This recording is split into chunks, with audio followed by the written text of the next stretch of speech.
បាទជំរាបសួរពុកម៉ែបងប្អូនយើងឃើញថាពិធីបុណ្យចូលឆ្នាំថ្មីប្រពៃណីជាតិខ្មែររបស់យើងកាន់តែខិតជិតមកដល់ហើយអញ្ចឹងសួរថាតើទេពធីតាឆ្នាំថ្មី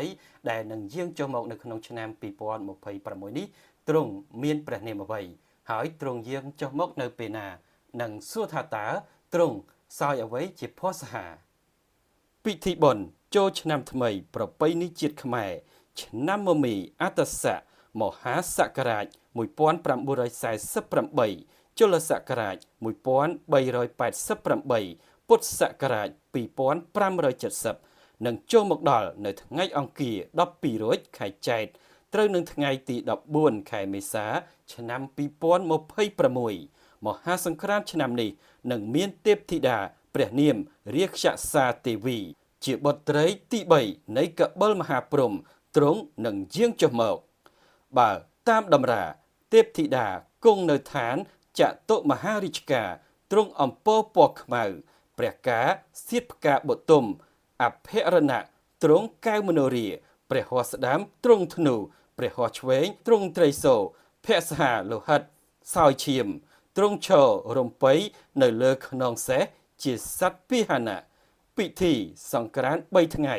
គឺថ្ងៃអង្គារ12រោចខែចែកត្រូវនឹងថ្ងៃទី14ខែមេសាឆ្នាំ2026វេលាម៉ោង10:48នាទីព្រឹក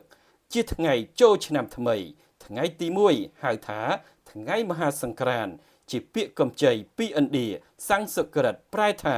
ដំណើរចាក់ចែងរបស់ព្រះអាទិត្យពីមិញរាសីមកគោចរតាមទិសខ្សែកោងតែមួយនៅក្នុងរយៈពេល12ខែហើយជាពេលវេលាដែលទេវតាទាំង7តំណាងឲ្យក្រុមផ្កាយនពគ្រោះនៃភពទាំង7ក្នុងប្រព័ន្ធព្រះអាទិត្យយាងមកដល់ផែនដីក៏ដូចជាការតំណាងឲ្យថ្ងៃនៃសប្តាហ៍ផងដែរថ្ងៃទី1នេះត្រូវរៀបចំសែនព្រេននិងគ្រឿងសក្ការៈបូជាដូចជាបាយសី1គូស្លាធម៌1គូធូប5ទៀន5ទឹកអប់1គូផ្កាភ្ញីលាជទឹក1ផ្តិលភេសជ្ជៈនំនែកផ្លែឈើគ្រប់មុខនិងភ័ក្ត្រសាហាទៅតាមតម្រូវការរបស់ទេពធីតានីមួយៗដើម្បីកាត់នៅឧបមង្គលនិងសុំពរជ័យសិរីសួស្តីឬបួងសួងបំណងប្រាថ្នាផ្សេងផងដែរថ្ងៃពុធ13រោចខែចែកត្រូវនៅថ្ងៃទី15ខែមេសាឆ្នាំ2026ជាថ្ងៃទី2ហៅថាថ្ងៃវីរៈវ័នបតជាដំណើរនៃការដង្ហែព្រះកេសក្បាលកបិលមហាព្រហ្មប្រទក្សិណស្របទិសត្រនិចនាឡិកាព័ទ្ធជុំវិញភ្នំព្រះសុមេរុចំនួន3ជុំចក្រវាលស្មើនឹង60នាទី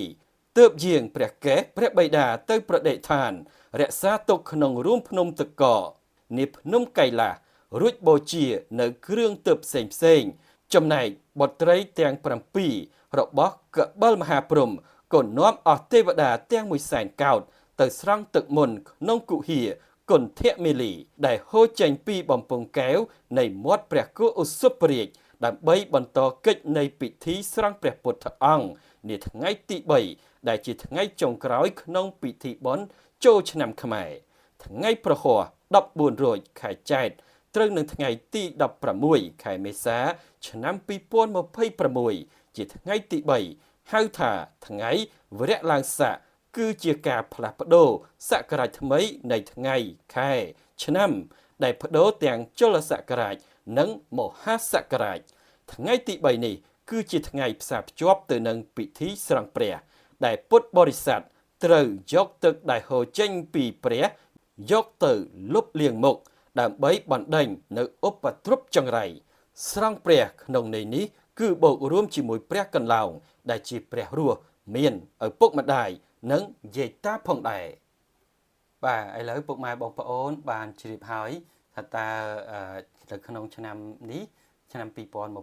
នេះទេវតាដែលនឹងយាងចុះមកនោះមានព្រះនាមអ្វីហើយទ្រង់សោយអ្វីជាភស្តុហាហើយទ្រង់យាងចុះមកនៅវេលាណានោះគឺពុកម៉ែបងប្អូនបានជ្រាបរួចហើយនៅក្នុងឆ្នាំនេះដែរគឺ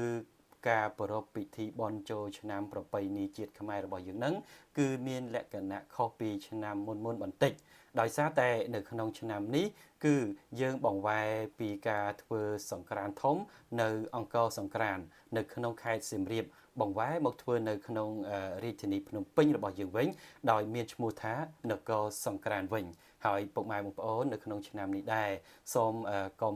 នាំគ្នាលេងជះទឹកឬក៏ប៉ាតម្សៅអីយើងងាកមកលេងល្បែងប្រជាប្រិយប្រពៃណីជាតិខ្មែររបស់យើងវិញគឺកាន់តែល្អប្រសើរហើយជាចុងក្រោយខ្ញុំបាទសូមជូនពរពុកម៉ែបងប្អូននៅក្នុងឆ្នាំថ្មីនេះរកប្រកបរបររកស៊ីមានបានត្រជាក់ត្រជុំនៅក្នុងក្រុមគ្រួសារហើយសូមជូនពរឲ្យប្រទេសជាតិរបស់យើងជួបតែភាពរុងរឿងនិងមានសុខសន្តិភាពជារៀងរហូតទៅបាទសូមអរគុណសូមជម្រាបលា